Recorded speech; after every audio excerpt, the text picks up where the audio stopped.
Assalamu alaikum. Good afternoon. I am Zafra Khalid, Chair Panel Coordinator from Institute of English Studies, University of the Punjab. It is my pleasure to be a moderator for Session 1, Panel 1B, that spotlights visual narratives, art and education. Thank you all for finding time and joining today's session. It's a wonderful day, and on behalf of the conference organizing committee, I feel privileged to extend my warm welcome to the Honorable Chair for this panel, Professor Dr. SUMERA JAWAD, who is at the moment the Principal of University College of Art and Design, University of the Punjab. We are obliged that presenters and attendees have joined us. Before we get started, I would like to share the house rules and will then hand over the microphone to the panel chair. The house rules are attendees must keep their cameras off and microphones mute throughout the session. Presenters may keep their cameras on throughout the panel. And all the questions should be sent in the meeting chat box and will be entertained in the end. The questions will be read by the panel chair. The presenters shall use Present Now option from the Google Meet bar when within the panel to display their PowerPoint slides. The coordinator will ensure time management by sending a reminder in the chat box because each presenter has 10 minutes for their presentation. The chair shall take over from the time management.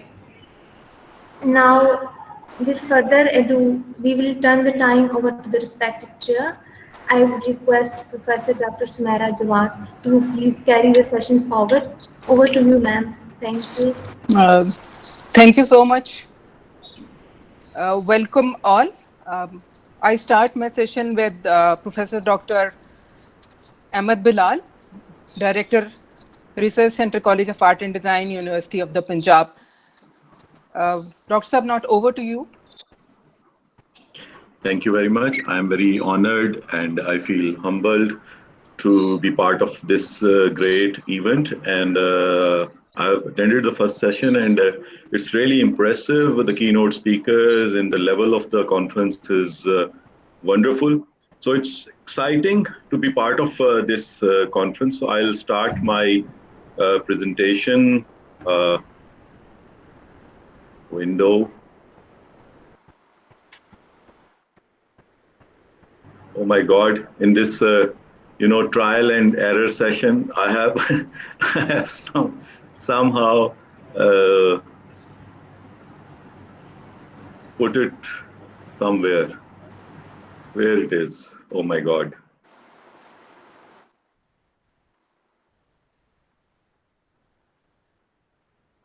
The PowerPoint. Where is the PowerPoint?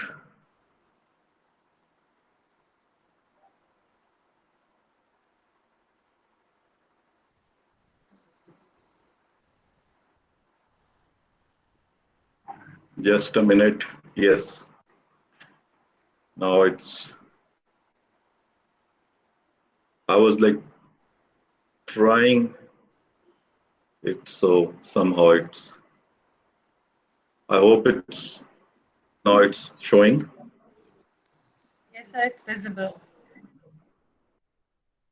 Okay. So, life in quarantine. It's a film produced with crowdsourcing, and everybody all over the world knew this thing that we have faced this special situation. Professor Talbot have also mentioned COVID-19 have stopped the activities. So I conceived an idea that I should give an assignment or try to give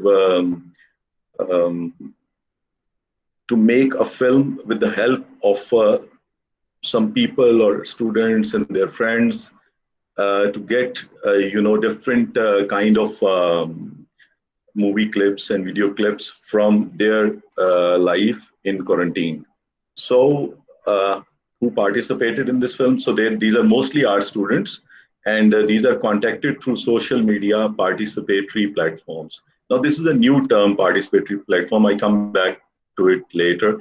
And then I make a brief about the film that the video clip should be with available technology, and it should give some side of your life or a slice of a specific day. So I got 47 clips, and we'll try to make a film out of it.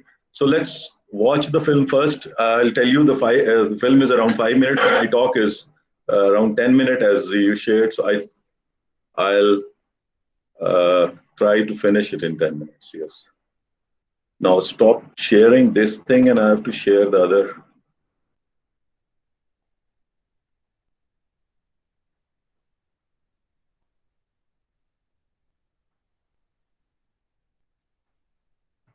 Now that's the film.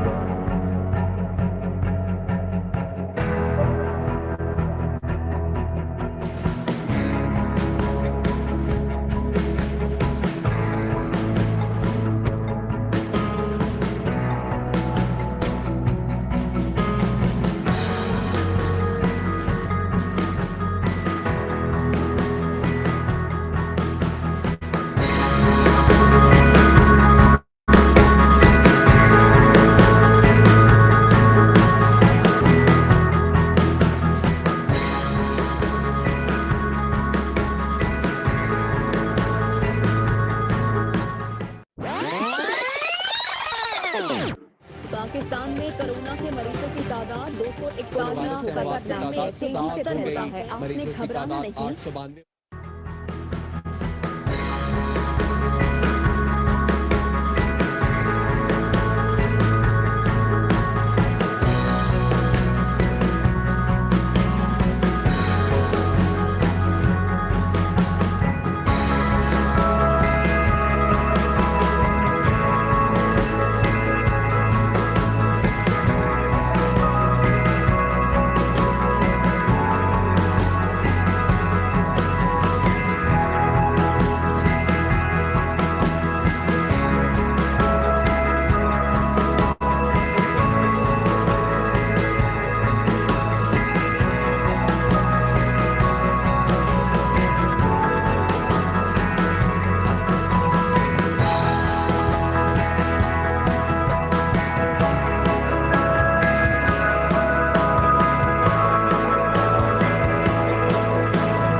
बच्चे को समझो और घर में बैठो, ना बाहर जाओ, ना जाओ, ना जाओ, जाओ, जाओ। मुश्किल को समझो और घर में बैठो, कहते हैं डॉक्टर वायरस को रोको।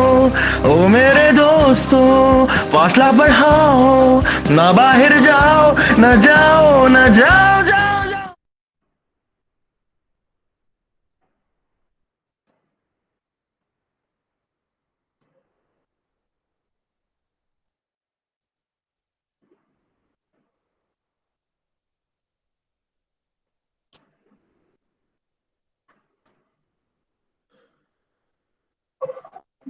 So that's the film, and this film tells us things about a specific group of youngsters with some art background.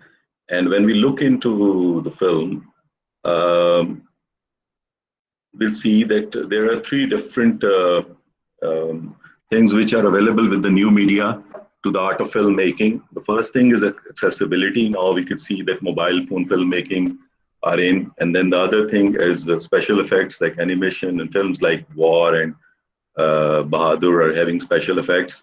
And then this user access to the mode of production. Now we could have, content creation and distribution. Now this is the focus of this very paper and this film, because I am looking into this, new phenomena of crowdsourcing, which is available with this, which is a major development with this new media, platforms. So when we look into crowdsourcing, this term is very new. It's like it was coined in 2005. It's basically when you involve your crowd in the making of some product. Like previously, this job was done by some employee or a freelancer or a firm, or you hire somebody, or certain companies were hiring for that. But now it's given to the public, and the user is basically also doing the role of a producer. So examples are, a big example is YouTube, and a couple of films. I also want to mention Life in a Day, which is kind of inspiration for this film. Uh, uh, so from there, if we look back, we have another concept, which is participatory culture. And participatory culture is as old as human beings himself. Like people want to, participate in different kind of activities. And art is something which always bring them together on a platform. So we have seen this participatory art all over the world. And I also been part of a couple of projects which are having this participatory culture. But here we are more involved into this online participatory platforms, which are much more used now with in the time of pandemic. So I use this platform to engage people, and then we try to make this film. Now this film tells us that there is a possibility of collective and individual creativity, involved in this kind of film. Now, if you look into the creativity part, so we mostly it's when we look into the art form, it's close-ups, mid shots, very few wide shots.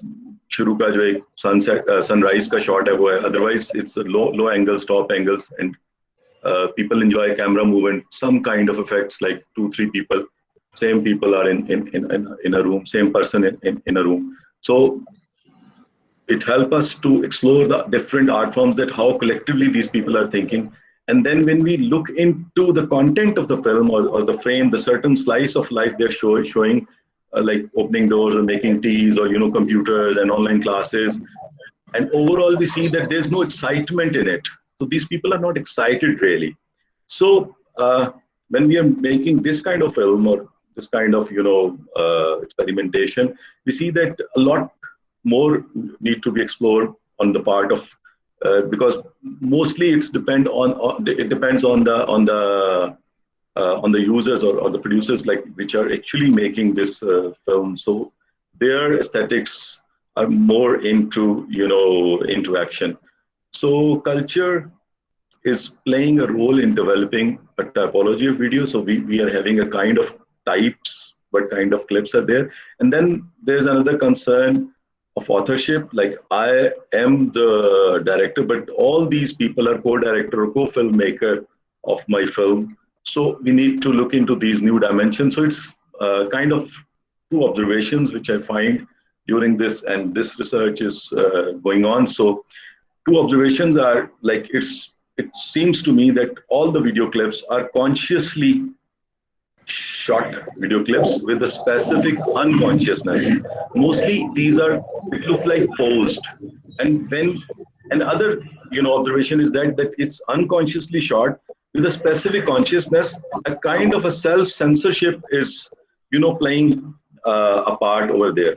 So why they're showing that specific slice of a life, which are they want to share, it's not really exciting. It's mostly it's dull.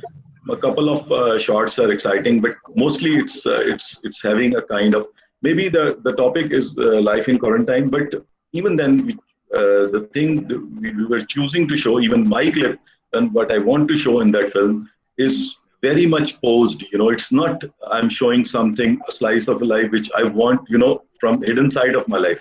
So we're having that self-censorship kind of thing in our it's becoming second nature of us, or what I can say on it. So it's a continuous process. So I want to share, and maybe with your questions and with your observation and more comments, I could improve this work, and I want to have more input into it because this film is in the process of finalization. So thanks a lot. I think my time is almost finished. So thank you. Bahut shukriya. Thank you so much, Dr. Bilal. The house is open for questions.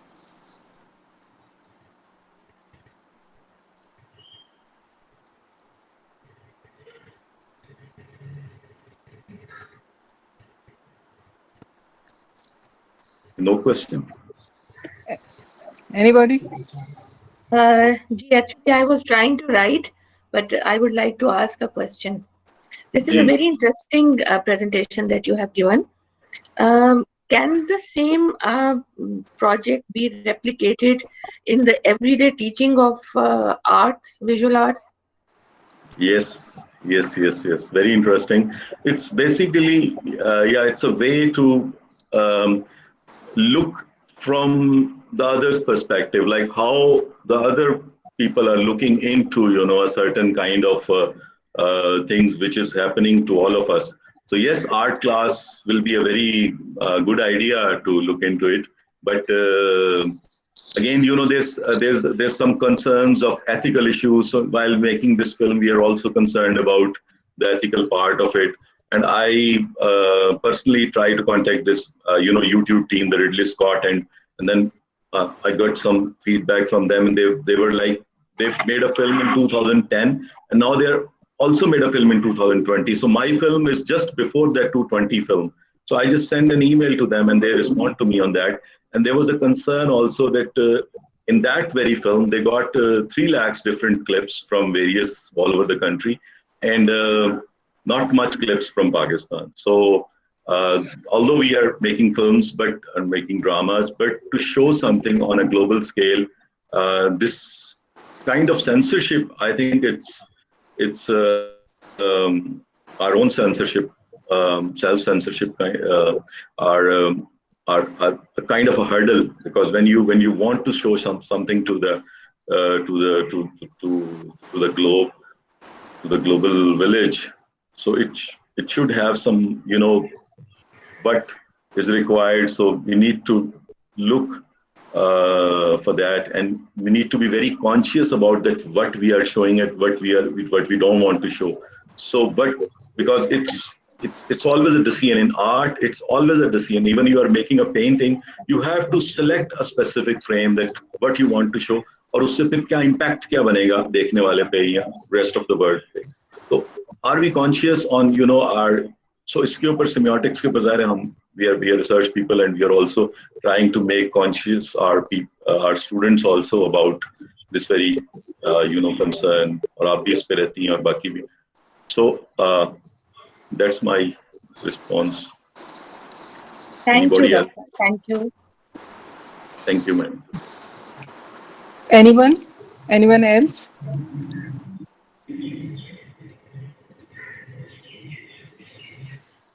No. So I got some. Okay. Thank you. Thank you so much. Thank you, everybody, Ufak and Salman and every other. A lot of people have given comments, so thanks a lot. Thank you so much. Thank you. Thank you so much, Dr. Bilal. Very nice collage of different video clips, which was online as well, I think. And we all can relate to it. Thank you so much. Our next speaker is Professor Dr. Rafia Tahir. Dr. Rafia Tahir is former registrar and head of art and design department, Home Economics, University of Home Economics. And today she is going to represent her paper, Visual Art Education in Pakistan, Living Legacy of Colonial Past.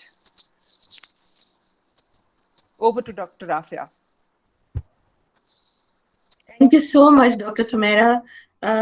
First of all, I must thank all the organizers of this conference who have given me this opportunity to talk about this particular topic, which is very dear and near to my heart, because I am an art educationist and I have spent more than half, I don't know whether it is half or what, but many years in the teaching of arts and visual arts to all the levels.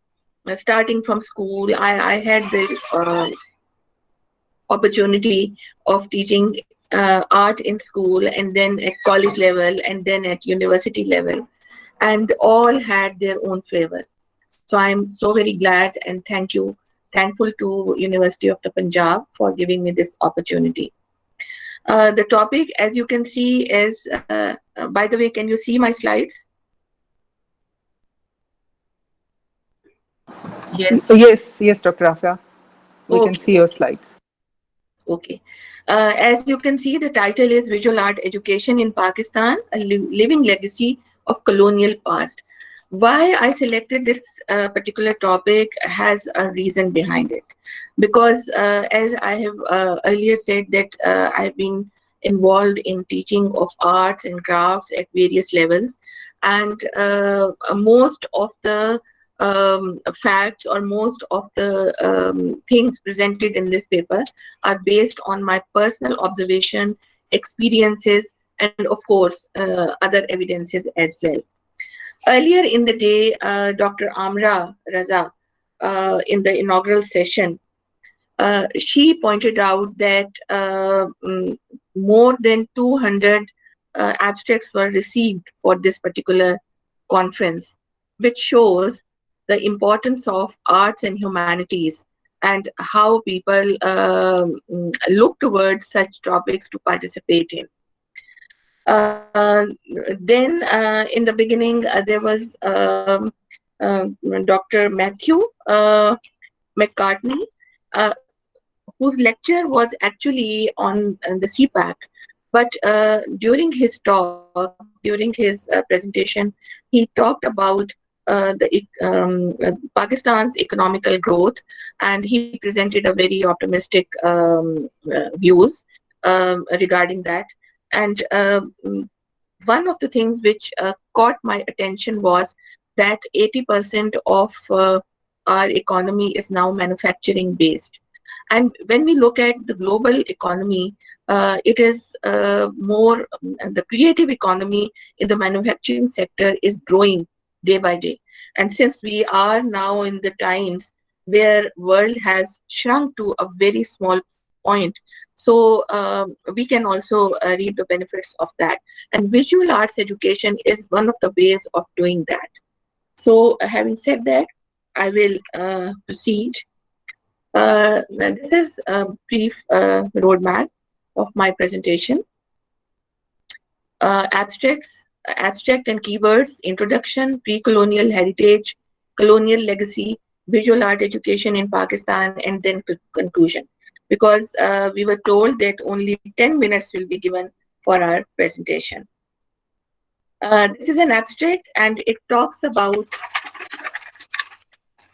the presentation. I will skip that and come down to introduction.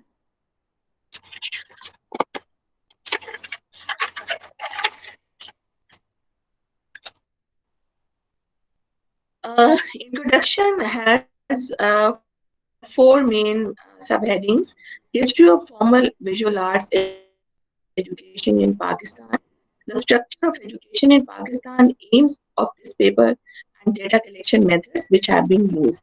The history of formal visual art education in Pakistan goes back to more than 170 years.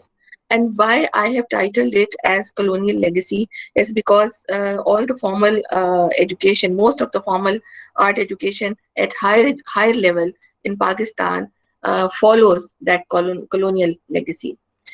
Prior to the advent of British in the subcontinent, knowledge of painting and traditional crafts was transmitted through apprenticeship and through family traditions. After the arrival of British, the informal modes of arts education changed into institutionalized formal mode with the opening of many art schools in the subcontinent.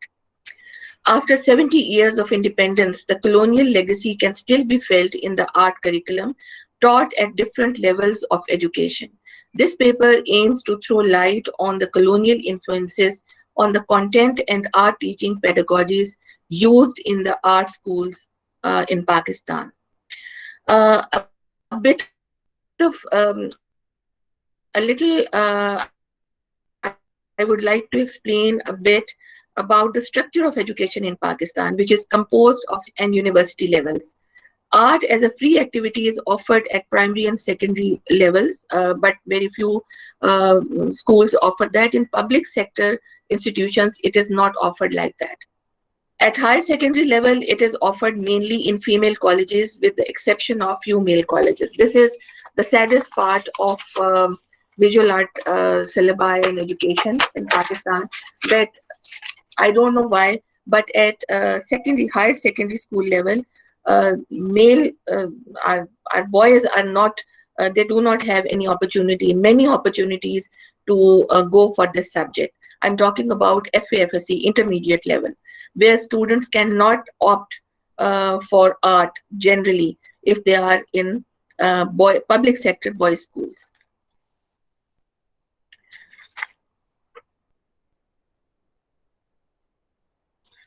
For data collection, I used, as I have already explained, personal observation, personal experiences, and other documentary evidences. Now we come down to the pre-colonial heritage. What is that?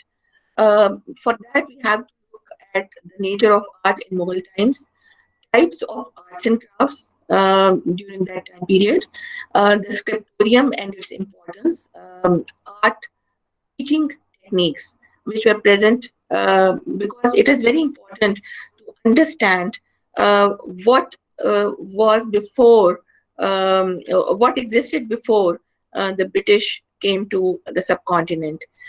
Later on, of course, the British, they applied their own systems and they opened schools and colleges in the subcontinent in this regard. But we have to compare it with the previous eras as well. Briefly, I'll go through that. The art of Mughal time was closely linked with manufacturing and industry. And this is a very important point, because manufacturing and industry, as I have already referred to Dr. McCartney's view, that manufacturing has a huge role to play in boosting the economy of any country. And here I'm particularly talking about creative economy and creative ways of manufacturing.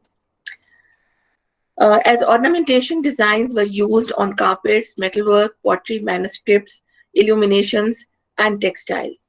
Paintings and calligraphy, integral parts of literary and scientific manuscripts were produced in a scriptorium, which was a very important place in the Mughal India, where different types of manuscripts were produced, and calligraphers and illuminators and paper makers and binders, all sorts of arts and crafts related with the production of manuscripts, and artists, of course, the miniaturists. They were all given an opportunity to work in the scriptorium in the Mughal times.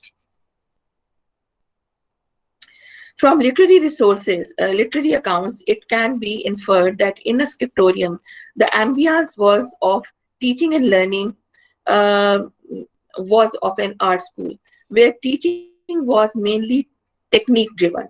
This type of art teaching involved chapakari, nakashi, khatati, basli making, jilsazi, musawiri, and pigment making.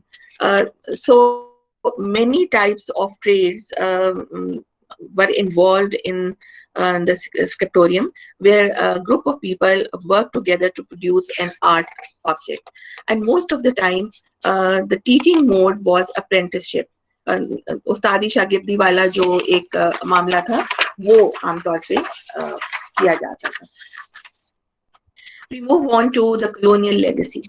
The main points are from art academies to system of institutionalized art education in Europe and Britain. It is very important for us to know what was happening at that time in the 19th century and early 20th century in Britain especially, and what advancements were there, because then they were applied and implemented in the subcontinent or in all the other colonized area where which were under the British. The British art education program in the 19th century, I personally think, and people may differ with me, that this particular program in the 19th century, which emerged during the later half of the 19th century in Britain, because of the failure of their agriculture and manufacturing sector, they lose business. So that affected our region as well. Core values of British art education program, art teaching techniques, and impact of British Indo-art education. Britain expanded its colonial powers and thus became a major player in implementing its ideas in the lands it ruled. From the existence of art academies across the system of art education in Europe and Britain, in England, systemized higher art education emerged in the form of Royal College of Art, which was opened in 1837, the Slade School of Art, 1868, and others, with study of anatomy and geometry as their main content of art courses. The British art education program in the 19th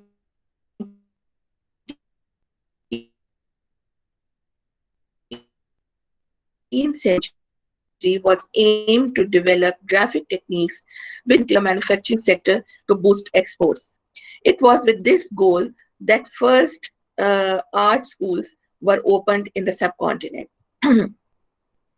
British formal art education in the 19th century was based on the values of academic art, which was learned through rigorous training in replication of old masters' work and studying anatomy in strict conformity. Victorian age industrialized art education gave way to free arm drawing in the early 20th century, but still remained connected with industry and manufacturing. The two educational policies in 1914 and 1918 in Britain elevated the status of art from an industrial subject to a more academic one.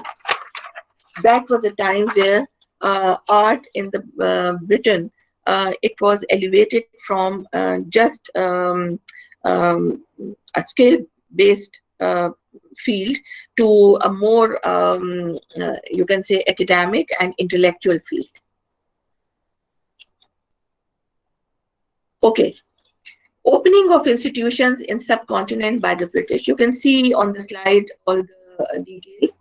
The rulers for the creation of artwork laid down by art academies were the rules for the creation of artworks laid down by art academies were adherence to rationality, representational imagery with historic content, and having a strong message.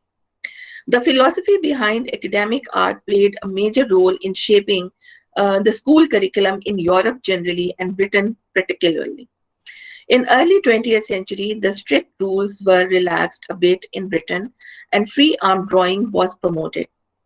Since this time period is parallel to British rule in India, the impact of such changes was bound to be felt in not only opening of art schools, but in the teaching strategies also. The art institutions operating in India prior to the partition of subcontinent emphasized conventional drawing techniques, including observational and technical methods. The local artists were influenced by new teaching methods, and Indo-classical art was promoted at governmental level. The rich craft traditions of this region were not made a part of the art curriculum, which is a very important aspect of all this progress in the field of visual arts. Was not made a part of the art curriculum in Fine Art Department, University of the Punjab, and at Mio School of Art.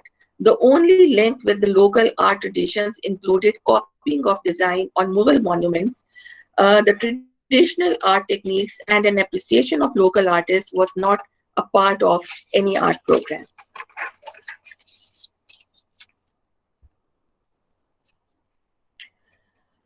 Having said that, and having looked at the colonial legacy and how they implemented their ideas through art education in the subcontinent, now we come down to the visual art education in Pakistan.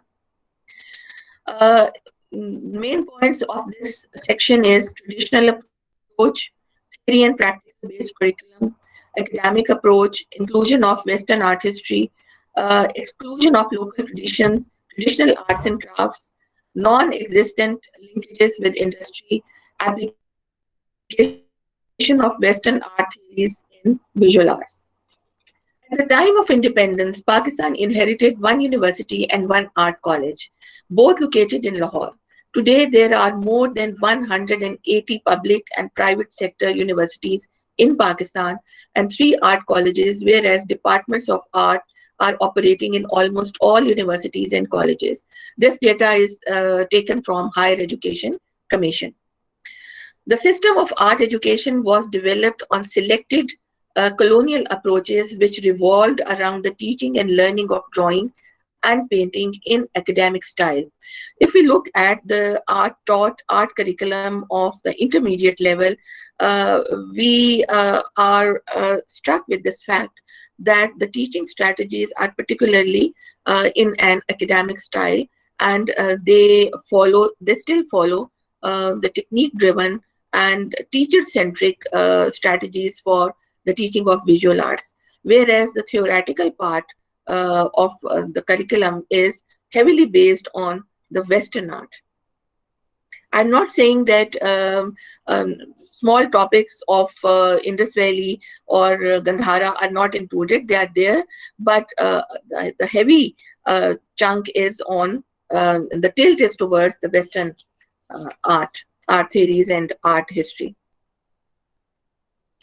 The system of art education was developed on selected colonial approaches which revolved around the teaching and learning of drawing and painting in academic style. Keeping in mind the economic conditions of Pakistan, a lot could be gained by reviving the art and industry partnership introduced by the British in their own countries, and they also applied it in initially in the early schools which were opened in other parts of the subcontinent as well.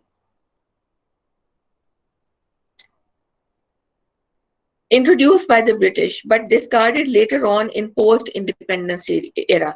Now, I don't know why we have thought in that way that art should be kept aside from industry, whereas the two can have great linkages, and in the end they can boost our economical conditions as well.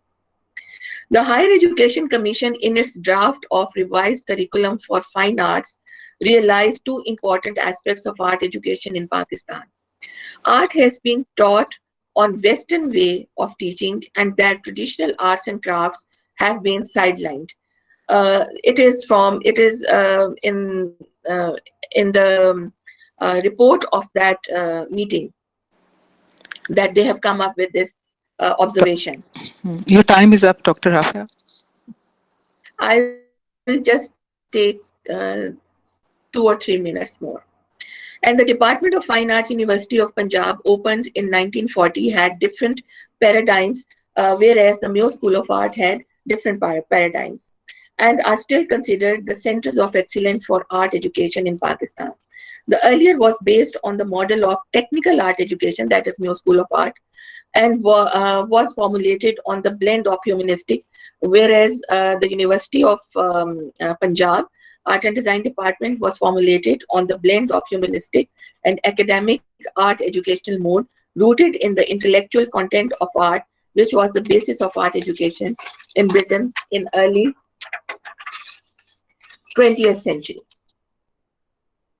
Now we move on to the conclusion.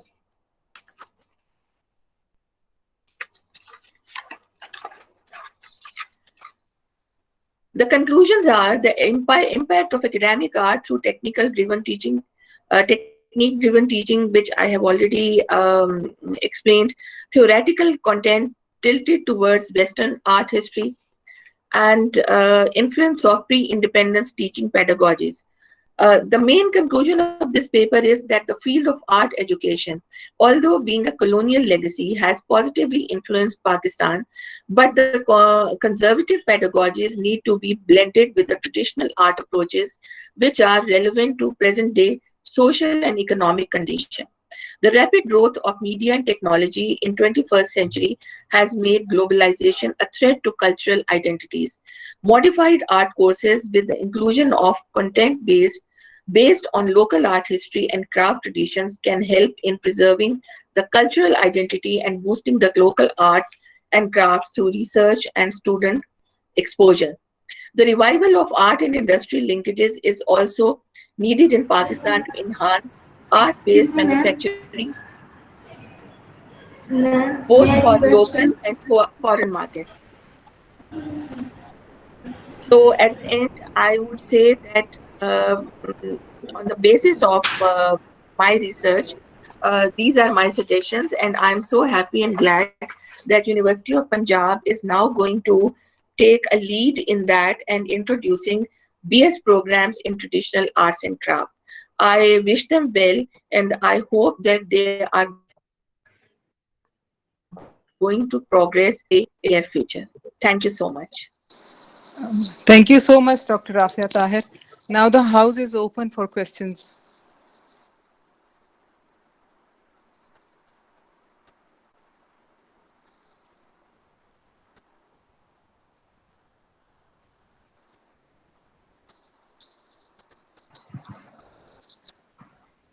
Mashallah, a very precise, I must say. It's a big topic, so you cover a lot of areas. So wonderful. Just a quick, like, what was the first time when you think of, like, I should go with this colonial heritage in education, in art education? What was your instigation for to go for this kind of research, Dr. Afia? Dr. Bilal, as I have already said that I have been involved, I call myself an art educationist and an art teacher. And these are my observations, starting from my own, when I was a student.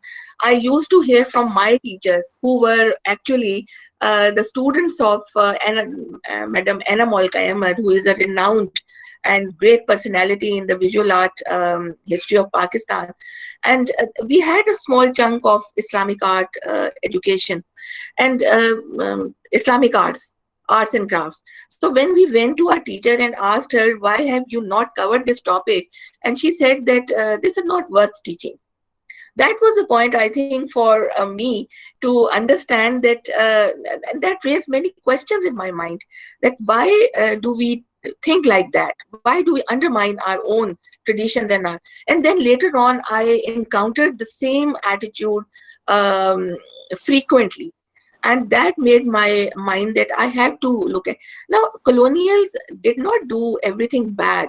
There was a positive impact as well. They did open schools, and they made art education in the reach of every student, whereas it was a privileged field earlier. Whereas the Britishers, they made it accessible to all types of students from all strata of life. And but you see, very few people have talked about it. This conference provided me an opportunity to write on it, because there were many topics. When I went through the themes and sub-themes, there were many themes which talked about colonial legacy and colonials and colonialism. And so I thought that we should also talk about it. The researchers and the academicians in the field of visual art should also come up with suggestions, blend the two, take good things from them, and take from our heritage also, and blend the two. And I think we can come up with a very good culturally viable art education system in Pakistan. Yes. Thank you. Thank you, Dr. Rafia. Any question from other participants?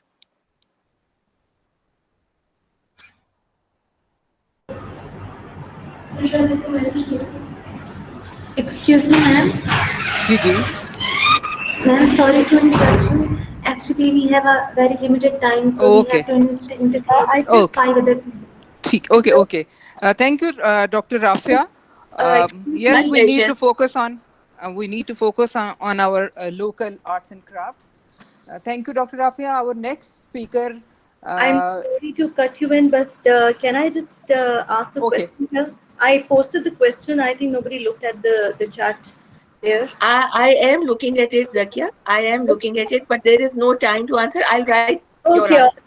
Okay, thank you so much. Thank you. Thank you so much. Our next speaker is Asim Lodhi, who is from Government MO Graduate College, Lahore.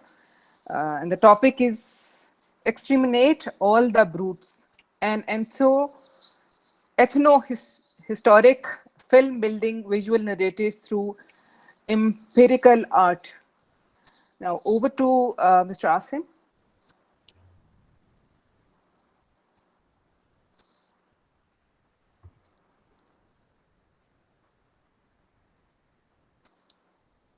Mr. Asim.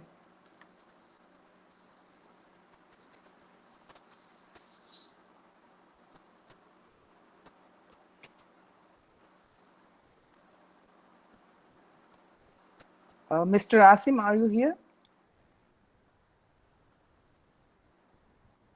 Are you attending the conference? Dr. Sumera, are you having any problems? No, Mr. Yasir is not. Mr. Asim is, I think he's not in the conference. Our next speaker. Then take the Okay. Our next speaker is Professor Dr. Maimuna Khan, Department of Art and Design, Rawalpindi Women University. She's heading the department as well. And the topic is post-colonial era and mannerism of romantic regionalism in Chughtais art. Now over to Dr. Maimuna.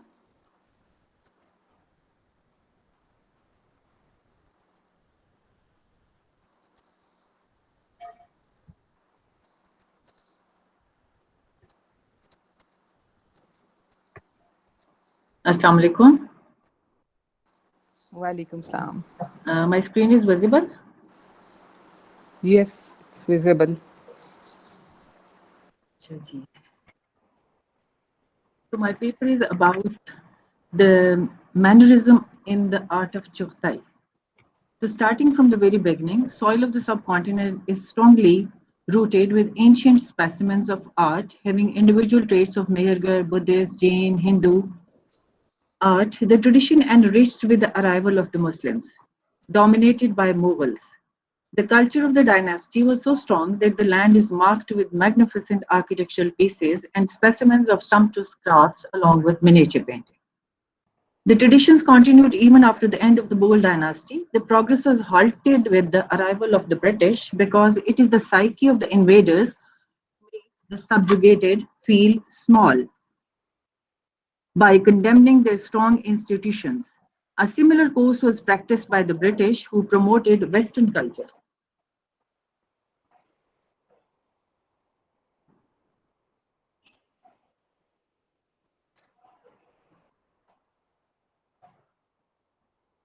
Because the progress was halted when according to the psyche of the invaders.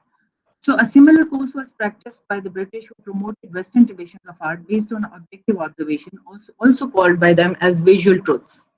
History records that art practice was important for them, and even the British military personnel appointed in the subcontinent had to learn the art of drawing and painting because their paintings of India were used as visual documents to devise governing strategies for this land.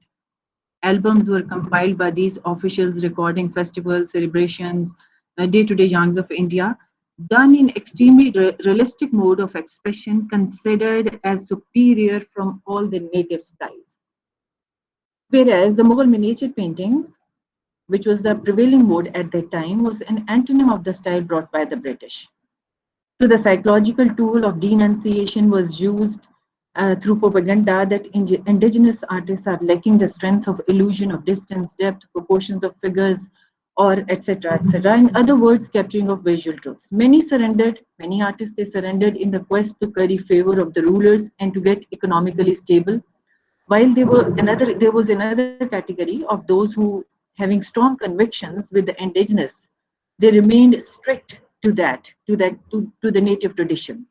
But the genius devised novel out of the usual. So Abdurrahman Chuktai is one of that from the third category. It reminds me of a famous balance. There are two categories of people, reasonable and unreasonable. The former adapt themselves to the world, and the latter are persistent to adapt the world to themselves. Hence, all progress of the world is attributed to the unreasonable. This is very interesting.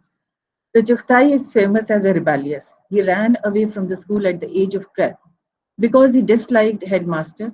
He resisted against his father's wish to acquire technical education and adopted the profession of art. He never accepted anyone as his teacher, although he was apprenticed to Baba Mira Baksh, an adept architectonic calligrapher and organic ornamenter, excelled in the use of sinuous line. A pronounced feature of Chuftai's style is the flowing organic line emanated from this source. To comprehend the situation, an overview of the milieu that changed traditional to European mode of expression is necessarily required, even when traditional was stronger than the foreign. Indian goods were very popular for their quality of excellence. I'll begin from craft and then move on to art. European had an early exposure to the rarities of India because it is quoted in the 13th century records of Marco Polo. But the most productive period of European trade in India started with the arrival of the Portuguese in the 15th century, and in 1608, English merchants, when they tried to barter Indian textile and spices with the broader cotton cloth of England. But finding no market for it in India, they had to bring gold and silver from their homeland to balance the deficit.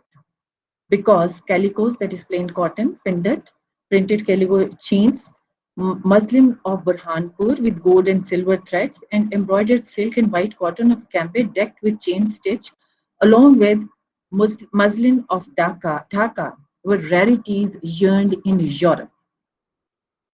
In the art scenario, Englishmen, they developed a taste for indigenous art and employed native artists. Like there are many officials who employed native artists, but the name of Lady Impey is very pronounced, who commissioned 3 artists of Patna to paint portraits as well as natural history paintings. They easily adopted English watercolor technique and masterly manipulated its light and shadow, etc. because employment of the natives was subjected to the dexterity of European manner of painting.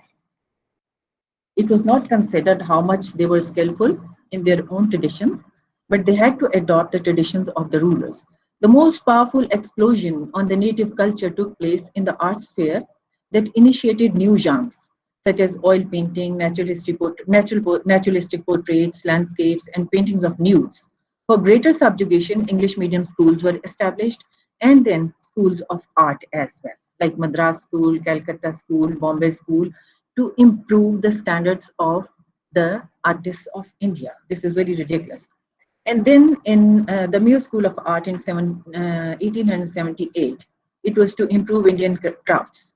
Although the native traditional crafts were of legendary excellence, an interesting proof of it is the Crystal Palace London exhibition of Indian crafts of 1851, highly appreciated for their originality and perfection, when the entire products were purchased by Henry Cole to keep them in the British Museum to educate British students of industrial design. The exhibition was held, this is to be kept in mind, that the exhibition was held prior to the establishment of Muir School of Art. That was in 1851, this exhibition was held. And then another exhibition after the Muir School of Art that was organized in Paris, and it was highly criticized even by the English artists that government was trying to destroy the centuries old excellent traditions of Indian crafts. So it aroused Bengal school movement that culminated in the decision that natives should represent their culture but with the brush of British art. Rabindranath appreciated it as reawakening of the glorious past, but criticized too as dependent on borrowings, if not of Europe, but of the native past, that can also halt progress, because when originality is lost, everything is lost. Abdurrahman Chukotai to belong to that school of thought, and he evolved a manner not restricted to visual truths only, but its recreations through imaginative powers, where the element of beauty is elevated at any cost.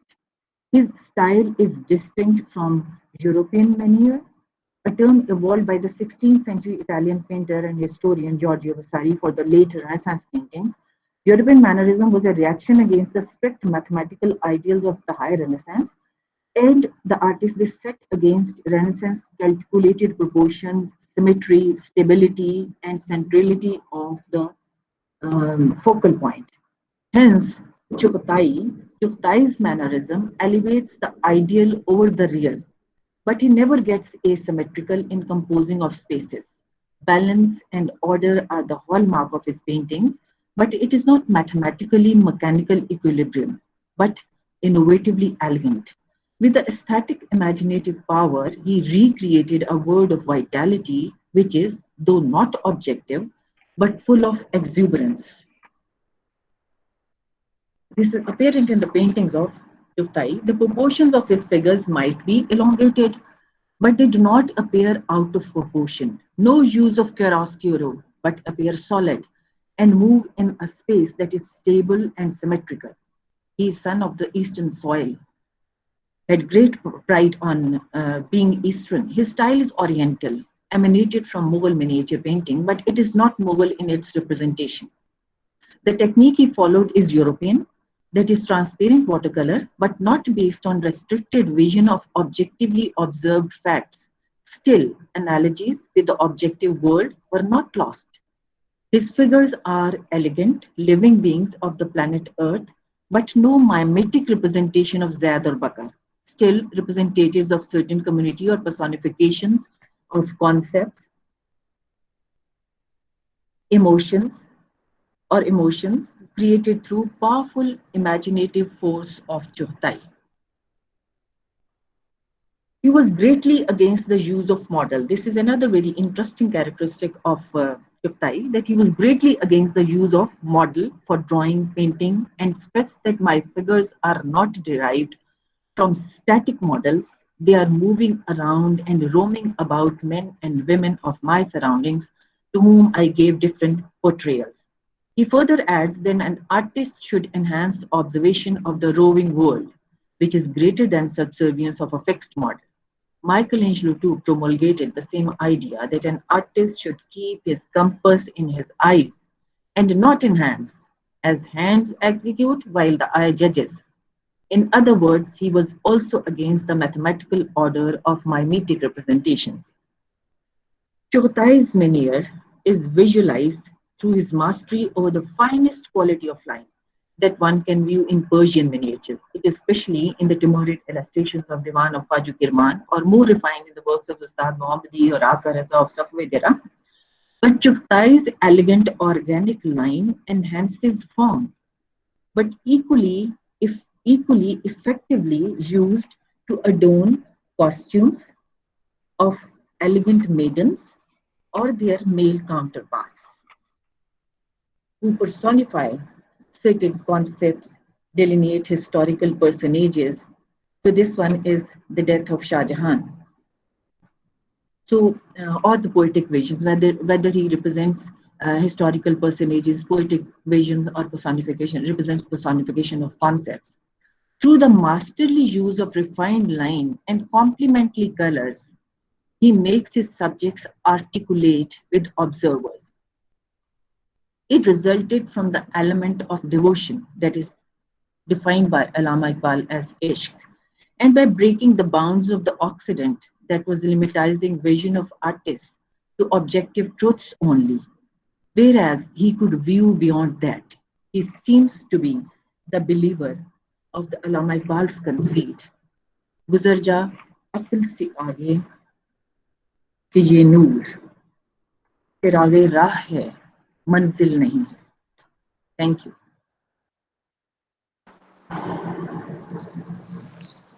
Thank you so much, Dr. Maimoona. Thank you so much, Dr. Maimoona. Thank you very much. Or any question from the participants of the meeting, of the conference?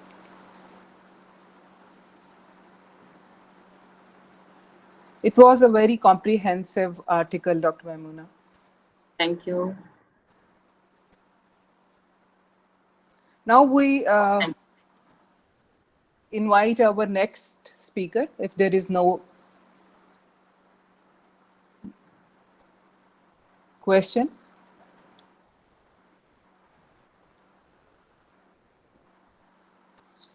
Thank you so much, Dr. Maimoona. Our next speaker is Dr. Ufa Kinam. She's Assistant Professor, College of Art and Design, Punjab University, Lahore. Her research article title is New Features of Design Pedagogy, Incorporating Alternative Discourses and Decolonizing Design. Dr. Ufak, over to you. Ji, Assalamu alaikum, Dr. SUMERA. Walaikum salam. Thank you very much for having me in the conference. Dr. Maimoona, could you please turn off your presenting mode so that I can start presenting? Thank you very much. I'm overwhelmed by all the, I hope everybody could see me now and hear me as well. Okay. Yes. So I'm honored to participate in this conference, and the topic of my paper is New Futures of Design Pedagogy, Incorporating Alternative Discourses and Decolonizing Design. So let me tell you a little about my topic and this paper.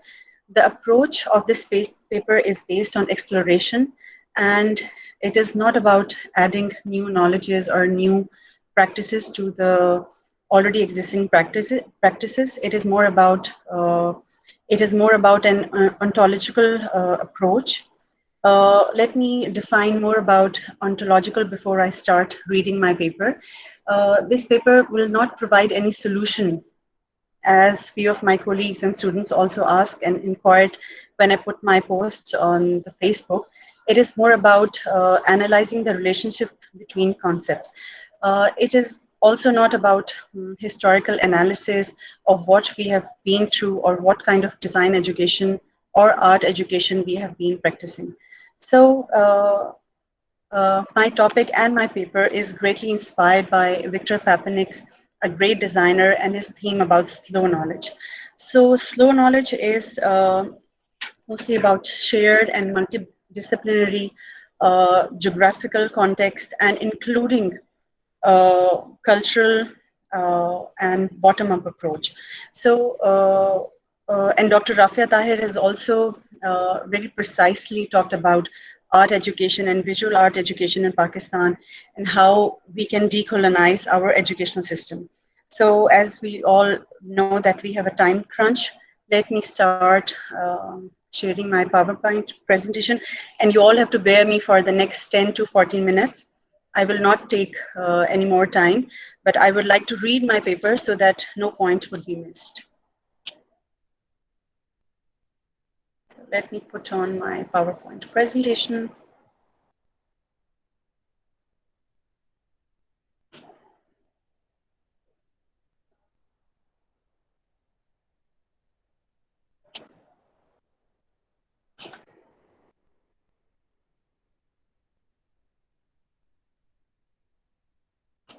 Okay.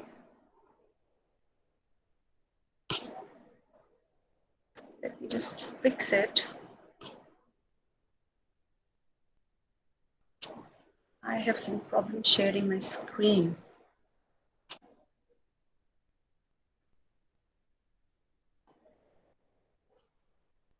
Can you see it now, my PowerPoint presentation? No. No. No. How about it? Perfect. So let me start with the abstract of this paper. Globally, design has emerged as power in economic, social, and cultural dynamics, whereas in recent times, the global south, and especially Pakistan, has faced a decay in design originality with overpowering Eurocentric accent in academia and in industry as well. Historically, lack of design policy-making decisions has created a vacuum in considering design a social actor. And currently, bleak educational understanding of the great role of design and design pedagogy is missing. Now, it has become vital to understand the corrective role of design pedagogy in Pakistan. Design has a greater role to play in economic and social sectors, not just by serving the commercial entities, but could also create corrective strategies overall. Decolonizing current parameters of design pedagogy and introducing ontological approaches to existing scenarios could reconnect social issues and design for greater good. I guess somebody's microphone is on.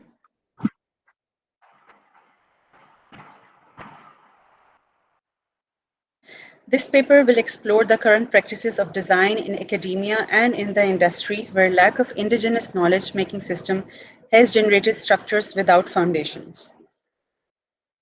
So moving on to the introduction and background, let me introduce you to the topic and let's have an overview of the context. With the inception of Pakistan as a new state and to follow the modernism associated with new Islamic state, many of the concepts were new to adopt and follow, including the culture of production from industrial to minute level, from existing companies to education institution. Struggling to create a homogeneous cultural identity to overcome the multi-ethnic social and cultural practices, Pakistan's early years was striving towards development imagined with modernism. The knowledge production system of Pakistan is ever since confused between the adopted and the original phenomena, where the previous was celebrated at numerous levels as more prestigious, rational, and acceptable. The acceptance of Anglocentric ways of doing everyday life eliminated the originality of the performative at individual level, but also reduced the need to reform at economic and industrial level, resulting in absence of design and social policy in the first decades of inception. Comparing this scenario to the neighboring country, India, and its vigilant action in the first decade, such as in 1950s, the then Prime Minister of India, Jawaharlal Nehru, was strongly committed to the industrial development of India and importance of design as everyday culture of production. Nehru was aware of adaptive or imitating strategies and their deteriorating effect on the originality of the values and practices already observed for hundreds of years.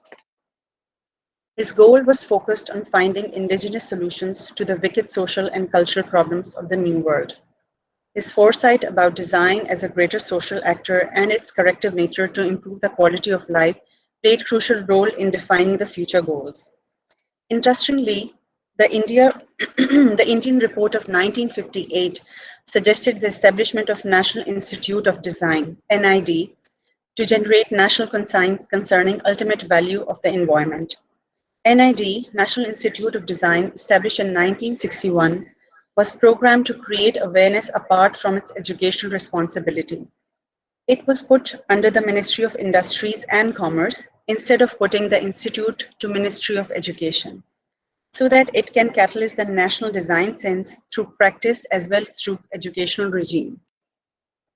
Marking this historical development as context to this study will jumpstart the debate of what Pakistan as a nation has been through in post-colonial era and how the absence of design strategies and policy making trickle down to today's culture of adopting rather than creating. Here I would also like to add a few points about the constructed paradigms of colonial influence. The constructed social cultural paradigm soon became the vernacular, unchallenged and uncontested.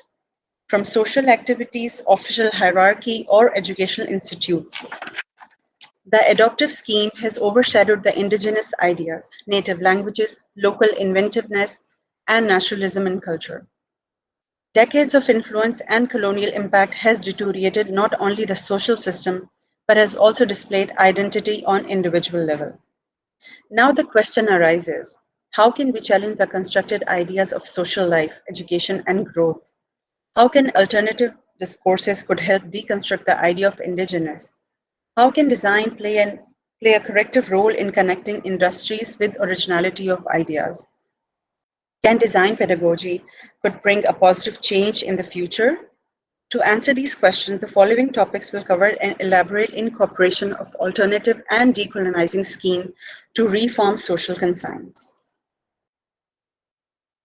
Now we would be discussing corrective role of design and pedagogy. First, trends in design pedagogy. Taking into account India's reformative actions right after independence in the form of Indian Report in 1958 and later the Ahmedabad Declaration in 1979, could provide a starting point to the debate of design policy, upgrading national strategies over indigenous values, and reforming educational institutes. Design in Pakistan has always been understood as a commercial entity, serving industrial functionalism or commerce of production. On the other hand, globally, design is understood and innovative as a greater social actor, playing part in social reform to industrial development. Now coming to the point, greater role of design, what design could suggest to the society. For now, considering design as a great social actor and application of design methodologies in order to engage in human societal relationship, design has more to offer than making materials, products, and atmosphere fancier. Placing design with social issues is the new emerging field with design, where terms like social design, transition design, participatory design, accessible design, critical design, open source design, design activism, to name a few. They all have tackled social issues on priority and with greater outcomes. The greater role of design is also about taking it a step further and designing social support system, planning opportunities for local people, contributing in developing infrastructures that make products, developing strategies for sustainable futures without discrimination of high or low, or global or local, including native communities to engage in social issues, enriching resources to make more environmental friendly strategies, creating innovative solutions, and more. The same stream of thought should be applied to design pedagogy, considering it a universal yet local and inclusive subject. Design education in South Asia, especially Pakistan, has moved to areas towards arts, media, and imaging, but unfortunately, subjects related to design and industry production innovation are discouraged. Another issue is quite relatable to decay in quality of design understanding and originality is the deployment of Western curricula throughout. This is what Dr. Rafi has also explained in her paper. Including Western point of views and case studies and Anglo-centric worldviews has created plasticity in academia of design, where originality is to only focus on adopting and not creating, where emphasis is to look like westernized and to include only those who hold the decision-making power. Same is the case with design pedagogy and its reform. The module of design education should be revisited and reimagined for the sake of inclusivity and homogeneity across the world. Now I will be talking about alternative in design pedagogy, an inclusive approach. Till now, the worldview of analyzing design discourse is dominated by Anglo-centric ways of perception, looking, knowing, and performing with little intervention and efforts to look at the same design, but with more inclusive approach to say alternative discourses from Western views. A sharper and critical frame is needed to analyze non-Western ways of perception, non-Western ways of thinking, non-Western ways of being, and non-Western ways of doing life.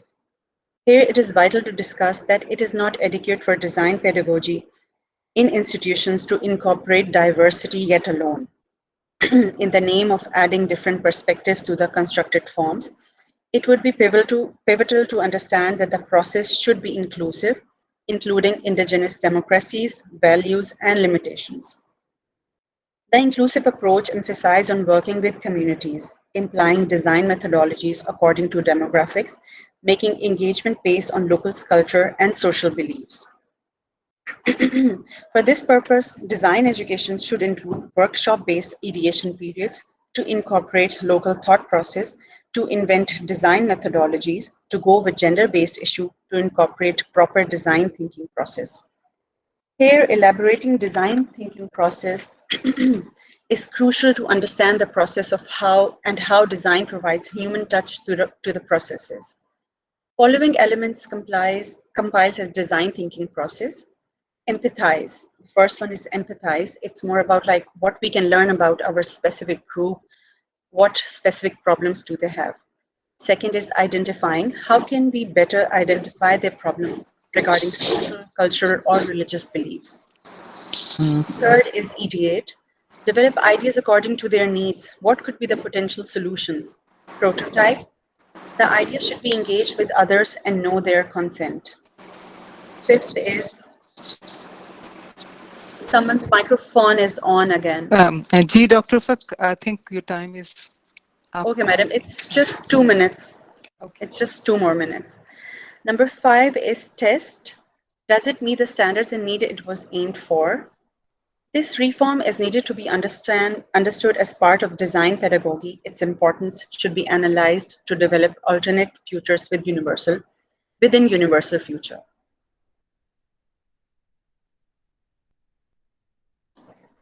So here are some examples of social innovation programs we are running through in Pakistan right now. Here are some examples of social innovation programs which would accelerate their outcomes by implementing design thinking process. For example, government polio eradication program to better understand communities' religious and cultural beliefs against polio drops and identifying the major hurdles in the process.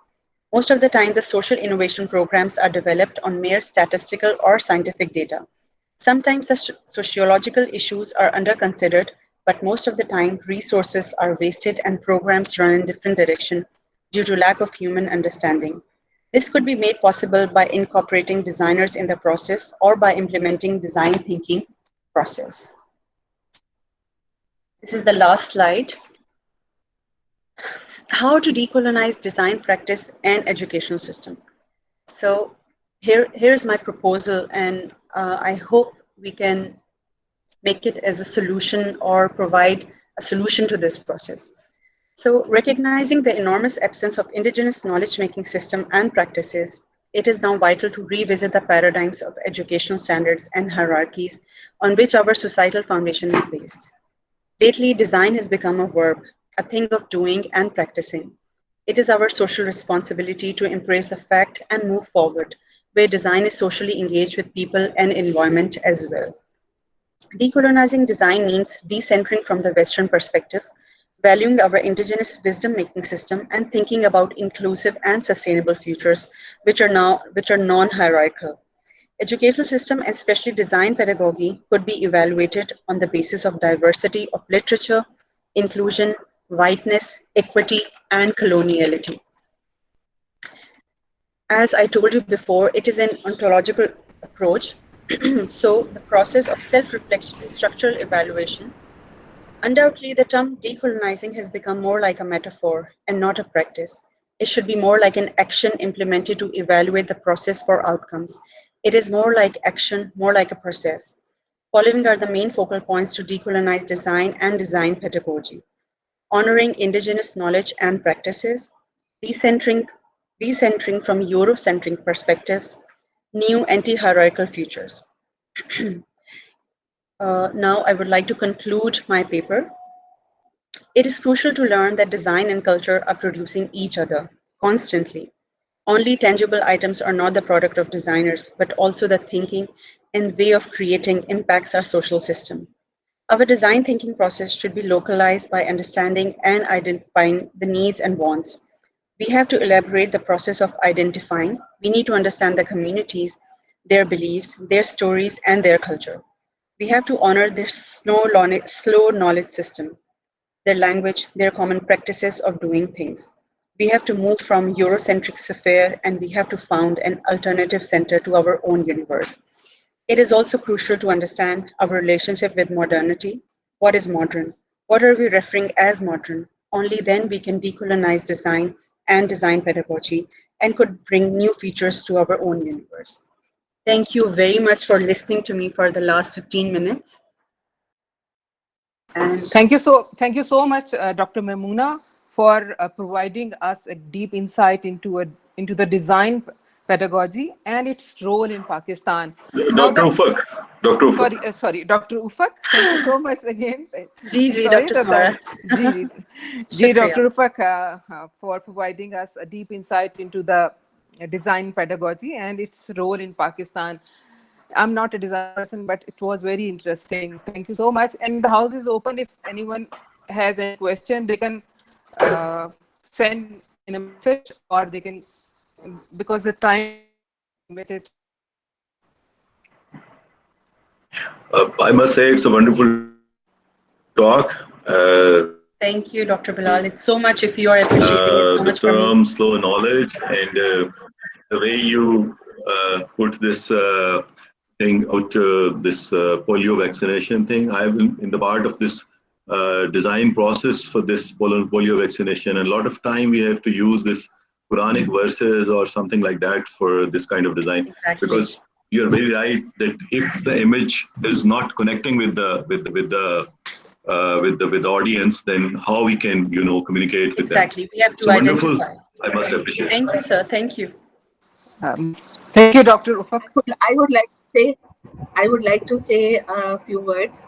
Dr. Ufaq, it was a very enlightening and well composed paper. Thank you. And because it is relevant to what I have already said, so I enjoyed it thoroughly. And the thing is that basically we have back to our roots. We have to find our roots and we have to reconnect with them. This is all I want. Yes, I second Dr. Rafi. Somebody has raised the hand. Somebody has raised the ji hand. मैं खुद ही बोल लेती हूँ क्योंकि वो they might not see the raising hand. Ji Ufaq, thank you so much for your talk. It was so enlightening, and actually the part I enjoyed most, that you elevated the design status as more than something only beautiful or tangible, and its connection to the society which lifts it properly. And I think it's very enlightening for those people who are not really related to design, and you elaborated it quite well. My little question is that thank you. Do you think that any other countries apart from Pakistan have been successfully creating their own design vocabulary and practices in South Asian region, maybe? Aisha, I must say that the process of decolonization is a very thorough process. You cannot come up with questions and you cannot come up with solutions right away. So, if we have been colonized for hundreds of years, then we have to decolonize and we have to think in a certain or specific direction for, I guess, at least for a few decades.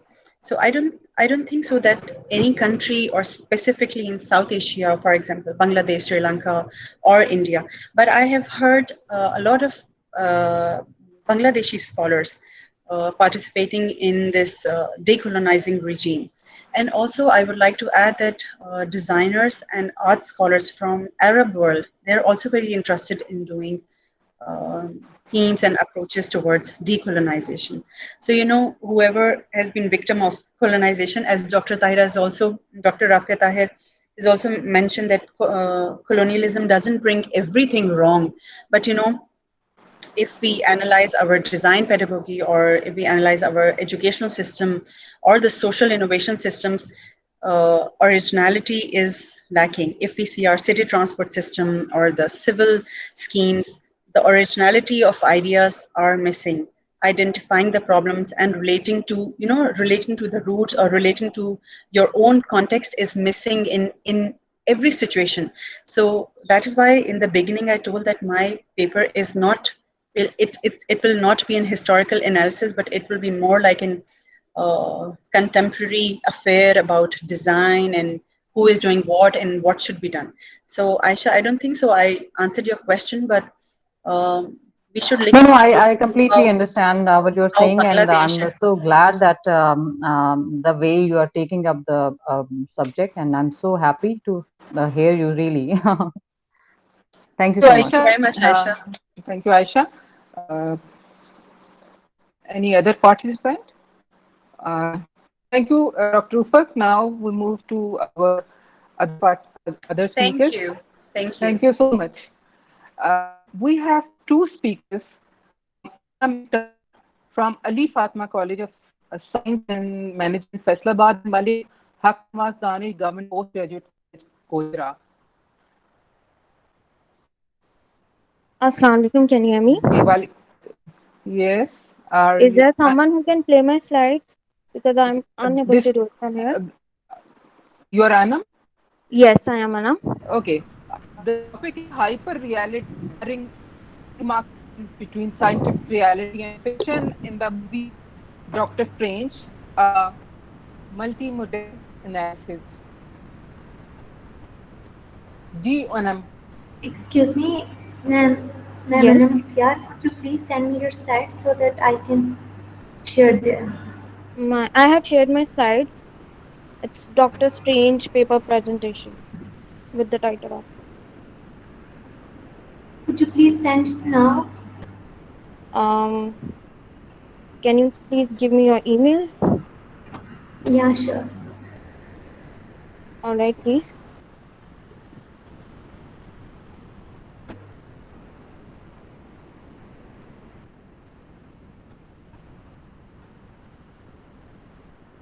What's the Until email, then, you madam? may continue.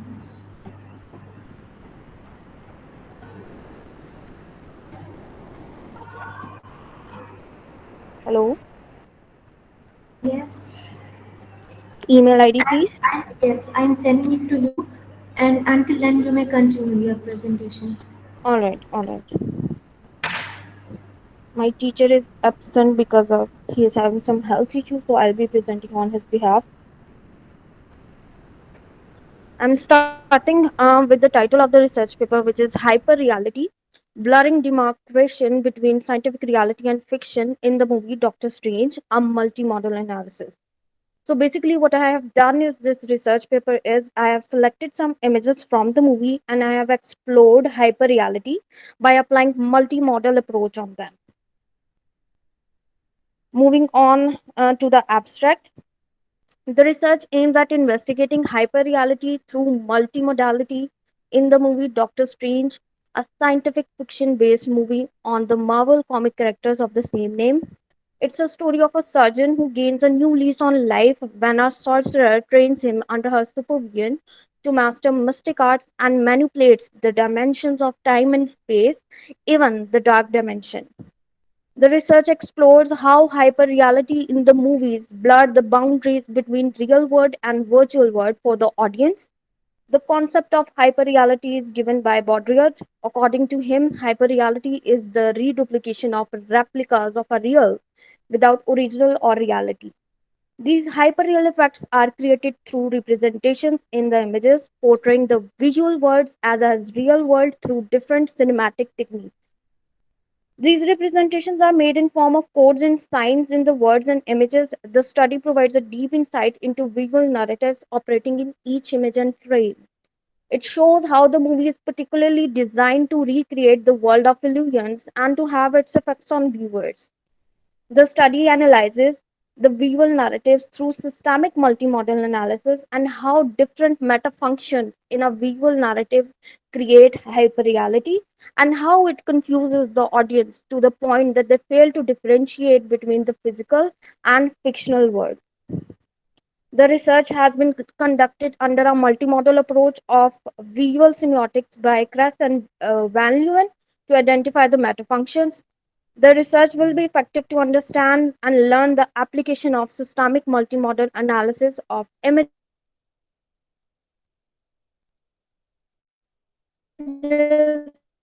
in the movies based on comics. Dr. Stephen Strange's life changes after a car accident robs him of the use of his hands. When traditional medicine fails him, he looks for healing and hope in a mysterious area. He quickly learns that the community is at the front line of a battle against unseen dark forces in some other dimension bent to destroy the reality. Doctor Strange is the first Marvel movie that really ties it all together with the concept of multiverse, a long standing staple of the Marvel universe, with each universe having its own designation within it. The film is primarily focused to showcase the hyperreal world. The selected images taken from the movie and analyzed by using systemic functional grammar of English developed by Michael Halliday, through which Crescent Lewin attempted to use its journal semiotic aspect on images rather than its specific linguistically focused features as a grounding for visual grammar. In the analysis of any visual narrative, different semiotic sources like actions of participants, production of scenes, layering of events, VFX effects, striking visuals, settings, grouping, clash of opinions, geographical significance, fantasy elements, expressions, cinematography, and other contributing factors are primarily focused. So, according to this model of Halliday, there are three functions of every semiotic resource. The first one is ideational meta function, the second one is interpersonal meta function, and the third one is textual meta function. The strong visuals of the movie Doctor Strange construct hyperreality through different cinematic techniques. The fictional worlds look so real that audience fails to differentiate between the physical reality and the scientific fiction.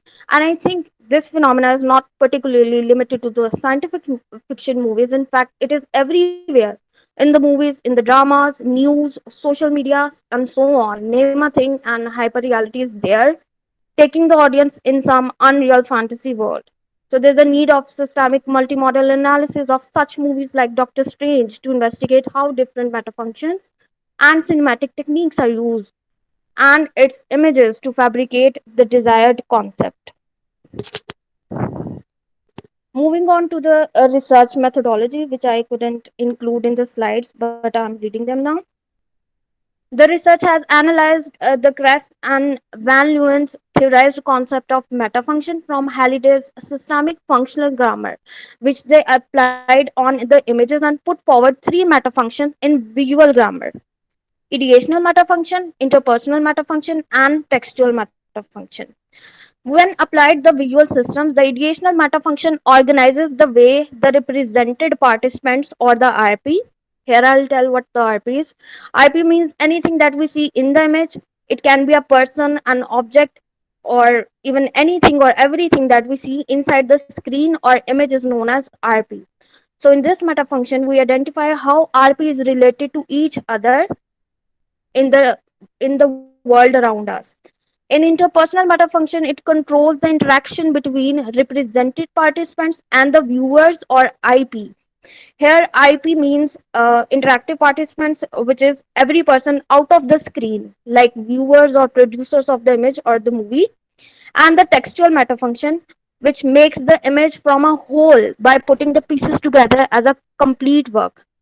And in this meta function, we check the information value of the image by dividing the picture into different parts. The research will attempt to investigate only three selected images chosen to unfold the objectives behind the classification process: represented participant symbolic process, gaze, intimacy level, social distance of RP, involvement, camera angles, power relationship, value information, salience, framing techniques, frame lines, and other factors. The main focus in this research is to find out the hyperreality in the images through systemic multimodal analysis. Moving on to the analysis. Um, First, I think I should share the slides because they are images. If you allow me and give me a few minutes so that I can resend the slides. Yeah, would you please send me your slides and Okay. kindly check your email? Okay, just give me a second.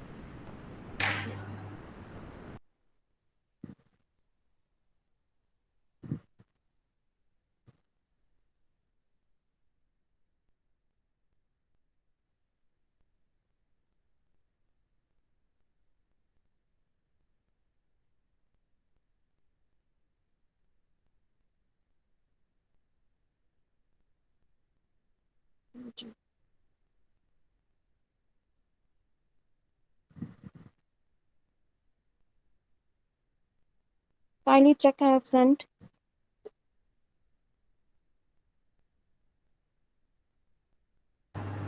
I have not received yet.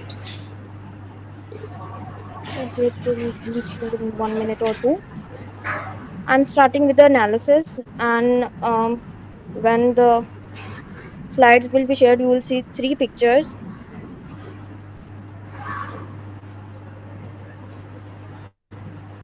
In this slide, we can see three images that I have selected. The image A shows the sorcerer. Hello, am I audible? All right.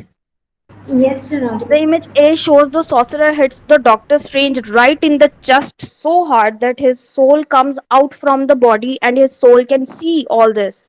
And he is in a state of shock and confusion. And if we look at the image B, it shows the soul of Doctor Strange appearing in front of his body, laying in the theater while his body is being operated by his girlfriend slash colleague. And he directs her to give him the electric shock on the right point in the chest. And the image C is the official poster of the movie in which he is in his magical hero costume, and behind him are the other characters and the villain. And the picture has some golden circles which represents the openings to the different dimensions of time, space, and even dark dimension. Here I have in next slide I have the column of the analysis instead of proper description because of the limitations of pages as instructed. So here it is. At first column of we have the ideational meta function in which we basically check three things: the structure of the image. Structure wise, a picture could either be a narrative in which RP or the hero can be seen involved in some action, or it could be conceptual. This is the kindly open the analysis portion. Either it could be a narrative or it could be conceptual in which he is doing nothing but just posing in front of camera. Next, we see the process of the image. It can be an action process, a reactional, or even a no process. And in the last, we will check the type of vector that if the RP is looking towards each other or not. Next column is interpersonal meta function, in which we will analyze four things. Number one is the image act and gaze, in which we see if the RP is directly gazing towards the audience. It means the RP is demanding something from the audience, or if the RP is looking away from the audience, which means the RP or the hero is presenting himself as a piece of information. So in ideational matter function, image one, the structure is narrative, the process is action and reactional, the type of vector is bidirectional. The image two we have is the structure is narrative, the process is action and reactional, and the type of vector is bidirectional. And in image three, the structure is conceptual, the process, it has no process, it's just a pose, and the type of vector is non-transactional action. And in interpersonal matter function, the analysis goes like image A has the offer because the gaze was indirect, the social distance, it's a long shot which represents it's a far social distance, the intimacy level is low, and the camera angle on vertical level is medium, and on horizontal level it's frontal camera angle. Image B, the image act is offer. Again, it's a medium shot and a far personal distance. Intimacy level is here medium, and the camera angle is medium plus frontal. The image C demands because the Doctor Strange is directly seeing towards the camera, so it's demanding something from the audience. The social distance is L, and camera angle is low and oblique. So in the third one, we there's this textual matter function in which we find the information value. To find the information value, what we'll do is that we'll divide the picture into left, right, top, bottom, and center margin. The information value can be analyzed the placement of RP in the image, where the hero or the RP is placed in the frame. So the first thing is left and right. If the RP is placed at the right side of the image, it indicates the value of given knowledge. We'll take the RP as a piece of given knowledge, while if the RP is placed on the left side of the image, the viewers will take the hero or the RP as a new thing or yet to be explored. Then we have the thing top and bottom. If the RP is placed at the top of the image, it gives the impression of being ideal, and if the it is presented at the bottom of the image, it gives the impression of being a real thing. The center, if the RPN hero is placed in the center of a picture, it presents itself as a piece of information or nucleus of information, the source of information. Next slide, please. Excuse me. In textual matter function, Excuse yes. me. Sorry for interruption. Actually, time is over, so we have also one other I'm thing. just coming towards the conclusion. Okay. It's almost the last line. Okay.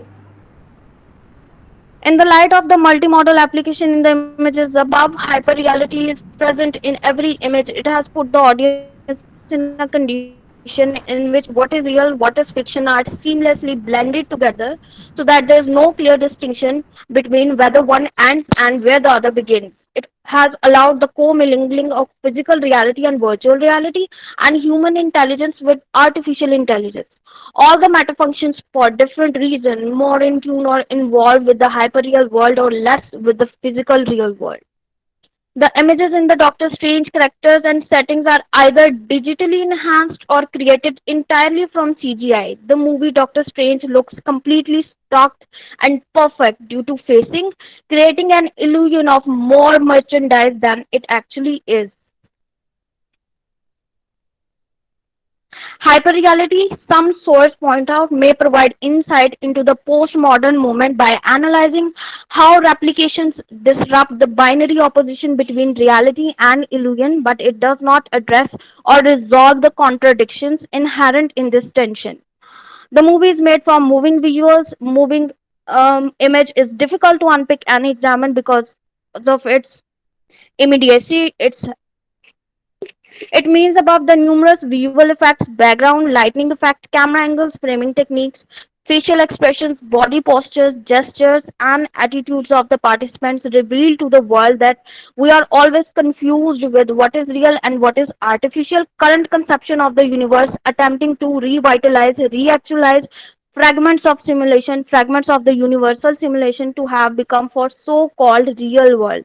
The multimodal analysis of Doctor Strange explores numerous background effects, and it concludes that the study investigates the ideational matter function, interpersonal matter function, and textual matter function in terms of producing visual narratives which are supported which are supporting hyperreality in the images through constructing an illusionary world for the audience that looks more real than the physical world. That's all from my side. Thank you so much, Anam Iftikhar. Very nice. Any question from the participants? We're running short.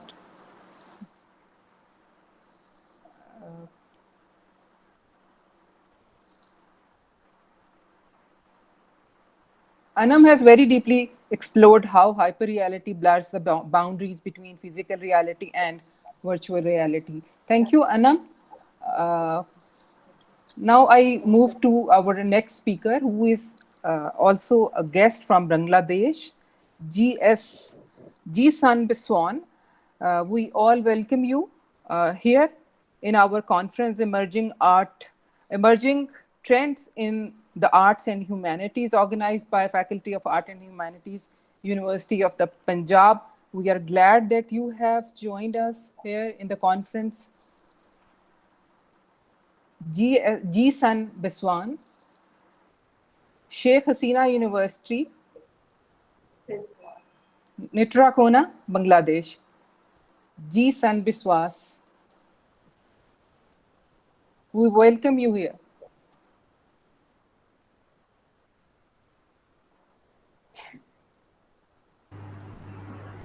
I think, ma'am, he is not there. Sir, I have joined the meeting and I'm waiting for the rest of the people to join. So I will appreciate.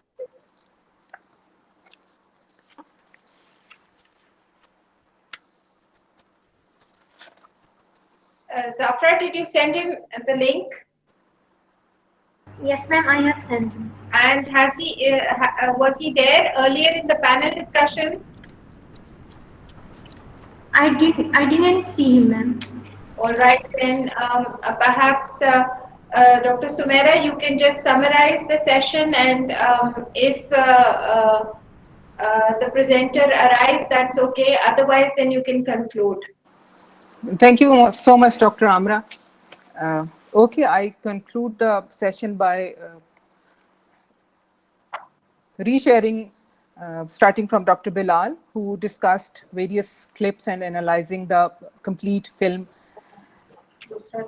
This article fills a critical gap in the study of today's art and filmmaking and a role of participatory culture in developing a typology of video clips and discovering the scale of artistic participation. Thank you, Dr. Bilal. And our next speaker, Professor Dr. Rafi Tahir, she has defined the visual arts education on Pakistan.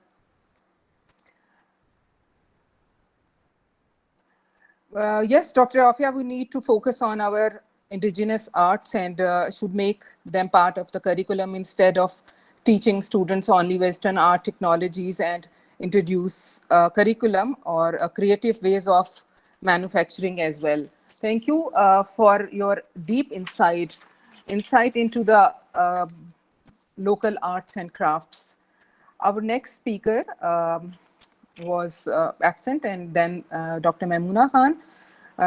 Maimuna Khan has pinpointed in her article that the legendary Abdur Rahman Chughtai produced novel work in the oppressive climate of the European standard. He did not adopt Western mannerism and introduced a new mannerism which was not Western. That was a great contribution of Chughtai as well. Our next speaker, Dr. Ufa Kinam, has very precisely conclude his in his article, The Design Pedagogy. She has very well explained that new designs has played an important role in economic and social sector, and that it has become vital to understand the corrective role of design pedagogy in Pakistan. Our next speaker, Anam. Anam Iftikhar has very deeply explored how hyperreality blurs the boundaries between physical reality and virtual reality. It also provides a deep insight into visual narratives operating in each image and frame. Thank you so much, all speakers. The whole conference was a great contribution of all speakers who not only very well explained their articles, but there was a similarity by chance, or maybe because we all have a connection with art. There was a similarity in all the articles, and that was they all focused on indigenous or local art and crafts. I conclude and the session here. Thank you so much, all participants, and Khuda Hafiz. Ma'am, I would like to thank all the Thank you attendees so much, and Dr. SUMERA. And thank you so much, Dr. Amra Raza, for organizing such a tremendous conference. We have learned a lot in this session. Dr. Amra Raza, Dr. Bilal, Dr. Rafia, Dr. Memuna. Thank you. Thank you very It much. was a very nice session. Thank you all. Of course, it's very nice. Thank you very much. And Khuda Hafiz. Khuda Hafiz. Khuda Hafiz.